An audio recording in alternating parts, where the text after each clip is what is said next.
Hello peoples of the internet, it's Mo. I'm back today with a video from a slightly different angle. As I mentioned in my previous video, I'm going to be moving here in about a month and I've started packing stuff up, and so I no longer have a chair to sit on.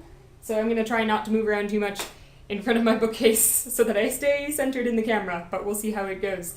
I am here today to do a tag video. I've got my handy dandy booktube notebook, which has only recently become my booktube notebook, and I'm really excited about it because it looks like Kermit the Frog. Anyway, moving on. So the tag I'm going to be doing today is the book name tag. I saw someone do this recently. Looked like a lot of fun. I don't remember off the top of my head who created this tag, but I will leave links to that down in the description. So basically what you do in this tag is you spell your name in book titles. And you may be thinking, your name only has 2 letters in it, that's not going to be terribly exciting. Yeah, well, you guys get to find out my actual name today because Mo is a nickname that I picked up while I was in college, but my full name is actually Morgan, which is a lot more fun to spell in book titles than Mo is, so I'm going to use my full name, or my full first name at least, and I'm going to get right into it. So for my first letter, M, I'm going with The Martian Chronicles by Ray Bradbury. If you've been watching my channel, you know I just read this recently. I loved it. So great. And I feel like these books are kind of also supposed to sort of describe you, and this one is good because it really describes my reading taste. It's got other planets, philosophy, talks about human nature, it's beautifully written, just like all these things that I love, all packaged up in one nice little book. Oh, and it's a collection of interconnected short stories, which is another thing that I love. So yeah, like, checks all my boxes, basically. So for letter O, I had a little bit of a harder time, because I apparently haven't actually read that many books that start with the letter O, but I'm going with Out of the Silent Planet by C.S. Lewis, mainly because there just had to be a C.S. Lewis title on this list, because he has really just defined a lot of who I am as a reader. I grew up reading Narnia, as you do, but I've also read a lot of the rest of his work, and I really enjoy the space trilogy. Once again, it's in space, it's very philosophical, and while the first book in the trilogy is not my favorite of them, I do still really enjoy it. For R, I've picked a poem, actually, and that is The Rime of the Ancient Mariner by Coleridge.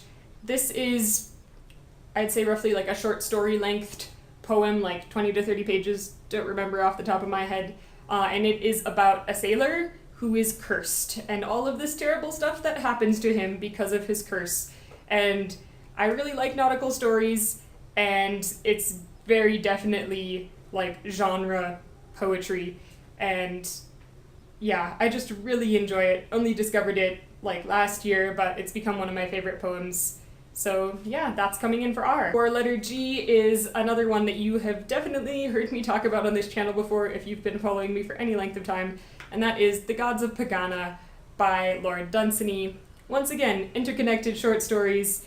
These are created mythology by Dunsany, so it has certain aspects that make it feel kind of like the mythologies we know, but in other ways it's completely different, and it's just beautifully written. I love everything that Dunsany does, at least so far as what I've read thus far. He's never disappointed me, and it was my first foray into Dunsany, and I don't know if that's the reason that this is still my favorite of his that I've read, or I don't know if it's nostalgia or not, but this is my favorite Dunsany book. Surprisingly, I had a lot of trouble with A. You would think that more books start with A, or at least that I would have read more books that start with the letter A, but apparently not. So I'm going to be going with one that I did enjoy, even if it maybe wasn't as high up on my enjoyment level as some of the rest of these, and that is The Amazing Maurice and His Educated Rodents.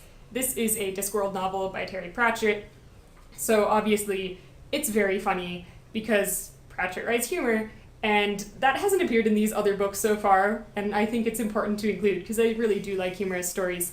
And it's a fairy tale retelling, which I also enjoy. So The Amazing Maurice and His Educated Rodents is a retelling of the Pied Piper story, in which the main characters are a talking cat and a bunch of talking rats, and the cat is kind of like a con man, and it's amusing and it's fun, and has little bits of philosophy and ideas and stuff sprinkled through that just kind of bring it to life as well, and I really enjoyed it. For letter N, I'm continuing on with the humorous theme.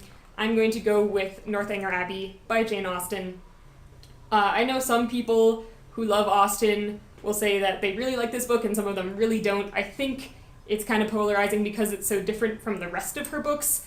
It is my favorite Jane Austen book. And I think that is for two reasons. Because it's a satire, which the rest of them aren't, so that's just a personal preference thing.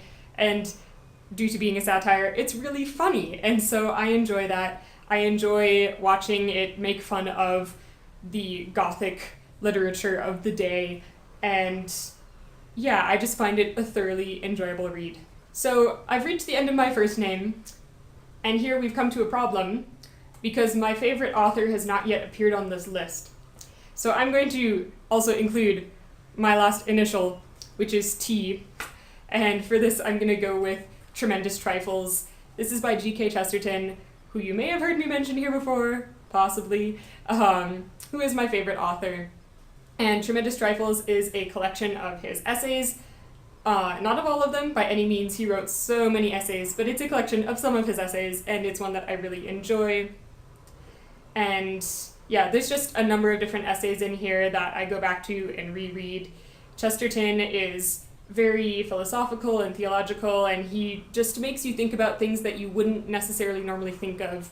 And there have been so many times when I've been reading his works and I've just kind of gone, oh, and it's like there's this light bulb.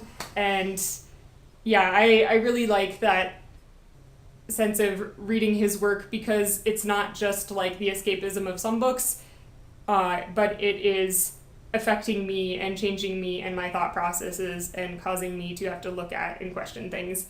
So I feel that not only do I enjoy reading his stuff, but that it's good for me. So that's why he's my favorite author. And that was the book name tag. So I should probably tag some people, I suppose, even though I wasn't tagged. I am going to tag Katelyn over at A Pocket Full of Prose. I know you haven't made any videos lately because you've been really busy, but you should get back on it and you should make this one because it's fun. I also would like to tag Steve at Steve Donaghue, because he loves to do tags and I don't think that he's done this one yet. So, and you should totally do your whole name, Steve, first and last, because there'll be more books in it that way. And if there's anybody else who would like to do this tag and I didn't tag you, please do it anyway, and leave me a comment so I can come and watch it and see what books you've picked to go with your own name. And until next time, happy reading, you guys. I will be seeing you later. Bye.